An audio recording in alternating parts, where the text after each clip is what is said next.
want to be. God made us for relationships. God did not make us to live alone or to be alone. I need you, and you need me, and we need each other. The Bible talks about those relationships.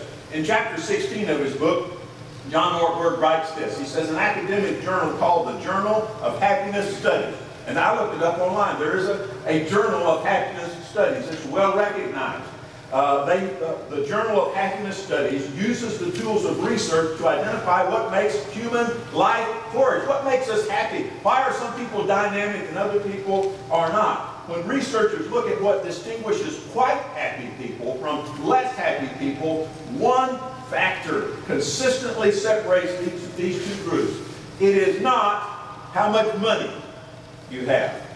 It is not your health or your IQ or your security or how attractive you are or how successful you are in your career. None of those are the basic factors of happiness. What distinguishes consistently happier people from less happy people is this: the presence of rich, deep, joy-producing, life-changing, meaningful relationships. Not a mouthful. I don't know how many of my relationships are those things, but that's the thing that brings happiness and fulfillment in people's lives. It's not whether they're successful in business. It's not how much money they have in the bank. It's not that they're confident in their retirement. It's not that they got into the best college there is in the world. It's the presence of rich, deep, joy-producing, life-changing, meaningful relationships, and anybody that wants those things can have them, but you have to pursue them and you have to cultivate them.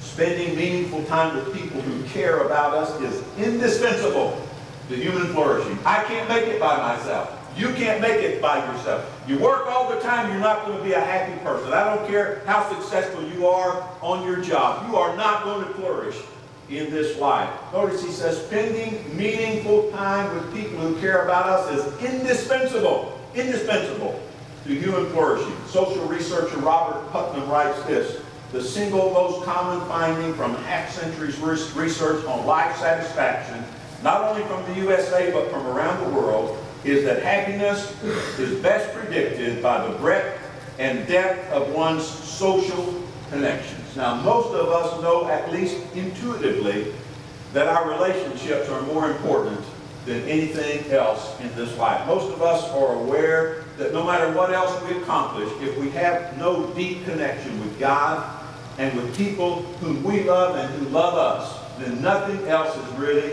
important. And yet, we put less time into our relationships often than we put into things that are important, but not more important than our relationships. Things like our education, things like our career, or our hobbies, or entertainment. We put a lot more time in that. Most people watch television more time than they put into their relationships. We think something like this: when I finish school, then I'm going to spend time with people I love. When I get successful in my career or really get established in my career, then I'm going to build up my relationship with other people. When I get enough money in the bank that I'm comfortable, then I'll be able to spend time with my children. And all the time what happens is that our relationship passes by and we lose what is most important in this life. Now, of course, the most important